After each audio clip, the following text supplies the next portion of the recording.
Hey guys, Sandy here, and welcome to the Scrapbooking the World YouTube hop. Today I have these two photos. I'm still not sure if I'm going to scrapbook both of them or just one of them. This was me heading home after a scrappy retreat with some friends. I was super excited because I actually got a window seat. On the flight there, I got a window seat, but there was just a big piece of airplane wall there, so I didn't truly have a window seat. Pulled out a couple travel things that I just kind of keep handy. So let's see what I can do. So I went through my papers and things that I had, and I decided to go with this multicolored airplane background paper. And this is from the Paige Evans Horizon collection. This is my favorite piece of paper from that collection. Not only for the airplane side, but also the other side. It's like 3 shades of pink and like kind of brushed on there. Totally my favorite piece of paper from this collection. Now I'm pulling the colors from the airplanes out. I have some orange, some teal, some of this lime green, and I'm just going through this box of kind of travel type embellishments that I have. And I do normally keep my die cuts together by like theme or how they feel. Like older Jelly Bean Soup and October Afternoon die cuts are together because they have that vintagey feel, but I do keep some travel die cuts and little embellishment things together. These are all ephemera from the Vicky Booten Let's Wonder collection, so I went through and did a quick look through there because there were some things out of there that I picked as well.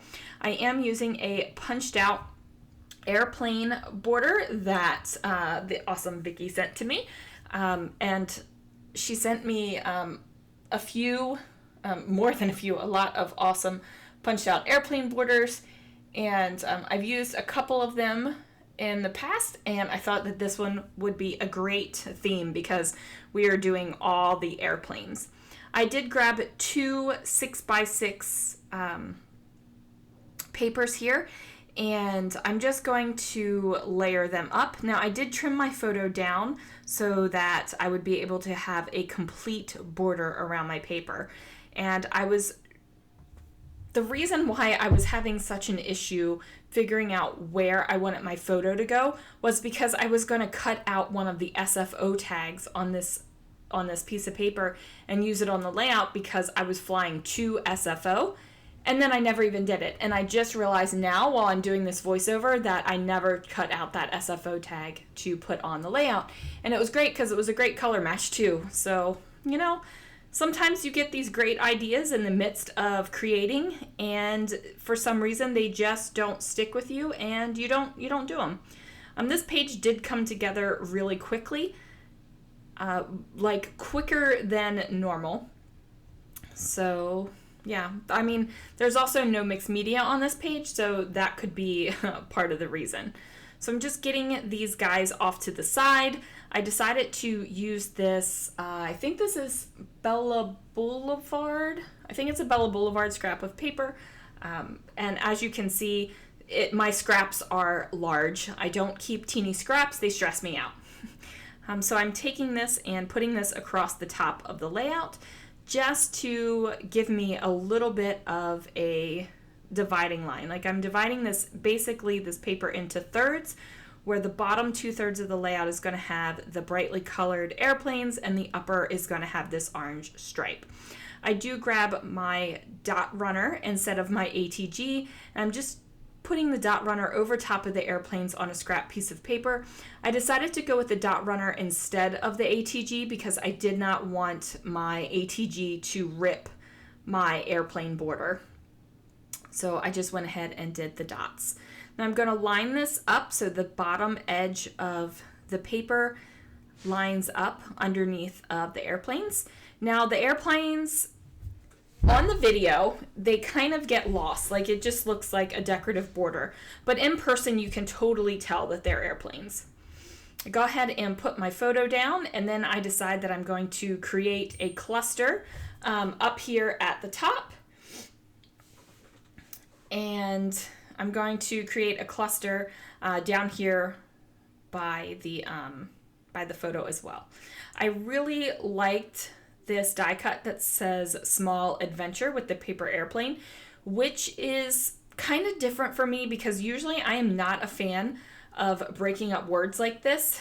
I just don't like it. It's not something that appeals to me normally, but I thought that it was totally worked for this layout.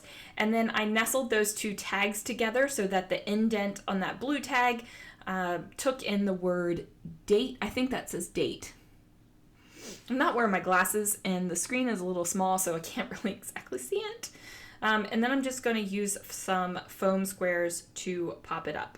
So while I am up here trying to figure out how I want to build this cluster, let me just take a moment to remind you to click on the links down below so that you can hop around to everyone's travel themed layout.